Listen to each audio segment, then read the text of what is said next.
On Tuesday, Republicans were presented with their first opportunity to question witnesses they wanted to testify as part of the impeachment inquiry.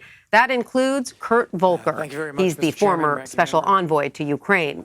As we mentioned, Volker today revised his initial testimony to say he should have realized there was a link between the withholding of aid and the desire to have the Bidens investigated. He also went on to defend the former vice president.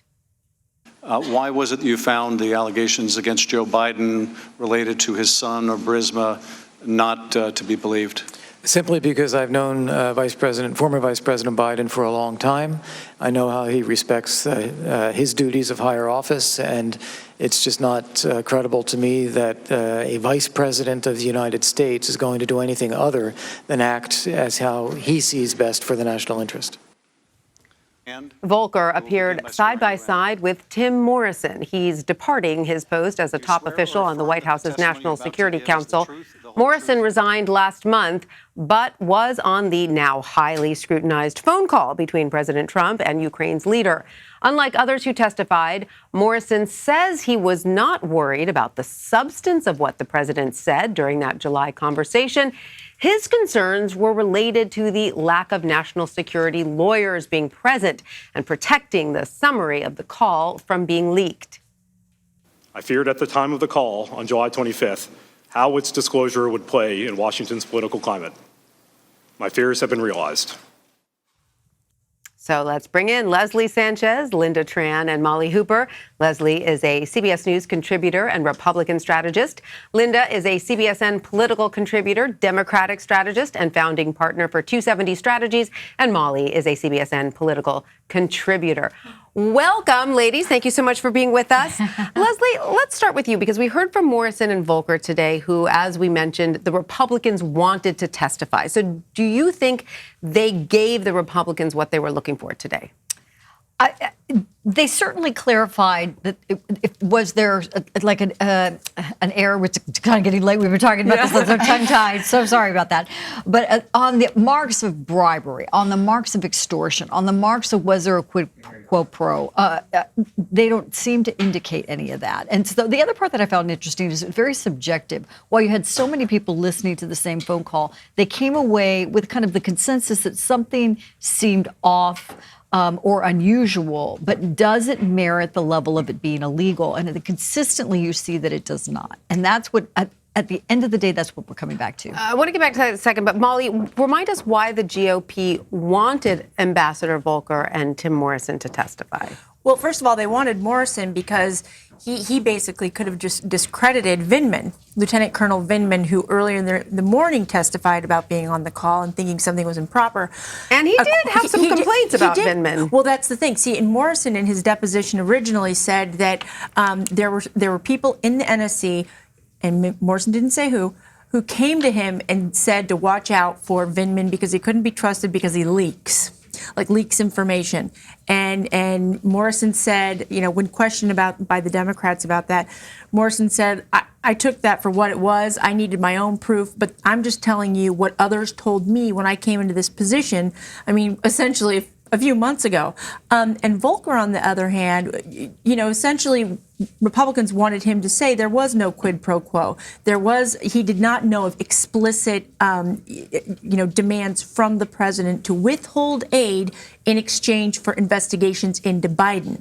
Now, Volker clarified that he didn't realize investigations into Burisma, which is what Volker was focused on, meant investigations into Joe Biden and Hunter Biden. He said if that was the case, and had he known that, it would have been inappropriate, and he would have objected to that.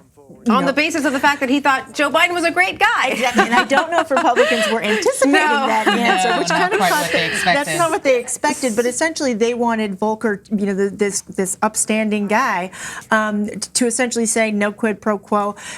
No bribery, no extortion. So, Lynda, let's broaden this conversation. Let's pull it out of the microscope that is this congressional hearing, and let's look at the 2020 Democratic field, and especially those candidates who may be worried about the districts that went to Trump, right? Especially those Democratic candidates in vulnerable areas. What is their takeaway from this? Well, I mean, I think this is the discussion we've been having for many months now, and actually over the last couple of cycles. How do individuals who have narrowly won their seats in areas that Trump won overwhelmingly manage their responsibilities to their constituents and also, step up and defend democracy in a situation like this where the party is very, very clearly on the side of continuing down this path of impeachment inquiry and ultimately potentially impeaching Donald Trump. And to date, we haven't really seen there being any sort of significant backlash in those places.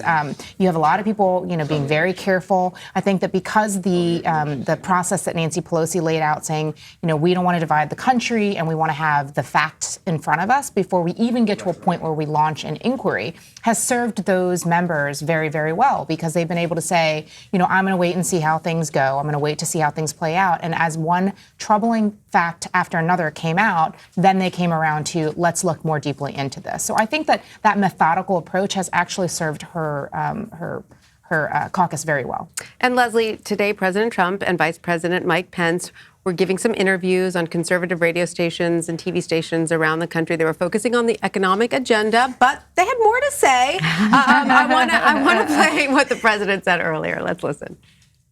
All these people are talking about, they heard a conversation of another conversation that was had by the president. What's going on is a disgrace, and it's an embarrassment to our nation. And in the meantime, we can't get USMCA approved because Nancy Pelosi is grossly incompetent. She is incompetent, and you're about to find that out. I want to ask you, just as it behooves the president, we saw Bill Clinton. He was the focus of an impeachment inquiry as well. He was able to compartmentalize that a little bit differently than this president. He was apparently just as angered by it, right, and just as bothered by it, but he was able to kind of put it aside and keep his eye on the ball, as it were. Do you think that the president is having more trouble with that? Well, they're completely on polar opposites in terms of how they see they should react to being attacked and under this type of impeachment pressure.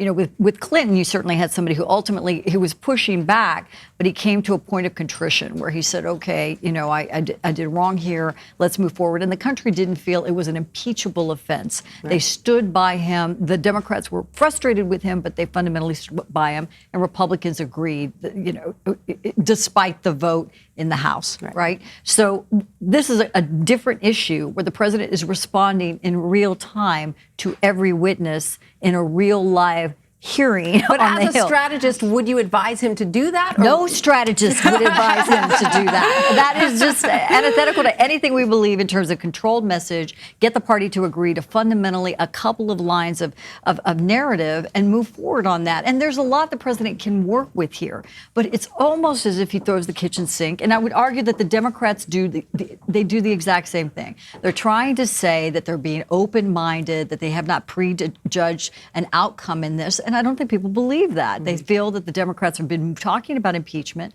since he was elected, and it's not a fair process. So his kind of thrashing back, as unbecoming as that is, people like the fact that his supporters fundamentally, that he's responding to a broken system that has already made up their mind on impeachment. So, Molly, sort of piggybacking a little bit on what Leslie was saying, this idea of a broken system and of corruption that's being rooted out. We heard how Republicans at the end of today's testimony went forward and said, look, maybe there is something to the Joe Biden conspiracy stuff. Maybe there is something to, they're still not letting go of these theories. I don't want to call them conspiracy theories, but that have been largely debunked. Are we going to keep hearing this through the entire 2020 election cycle?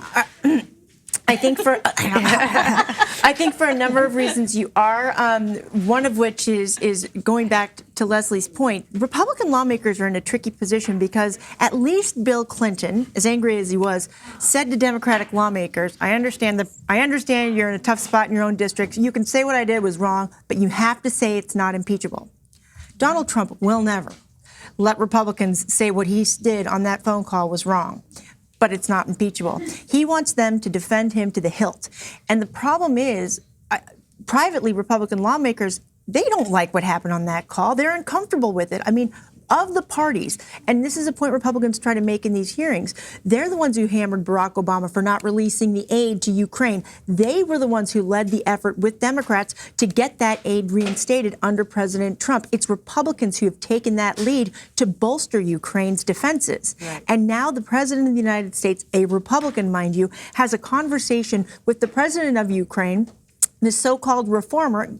It may be a corrupt country, but the president is essentially saying to this country, can you do me a favor? This country that is desperate for aid from us and for some legitimacy and show of strength against Russia, this is not good. Republicans don't like that at all, but they still are not given the all clear from President Trump to say, we're uncomfortable by that conversation, but it's not impeachable.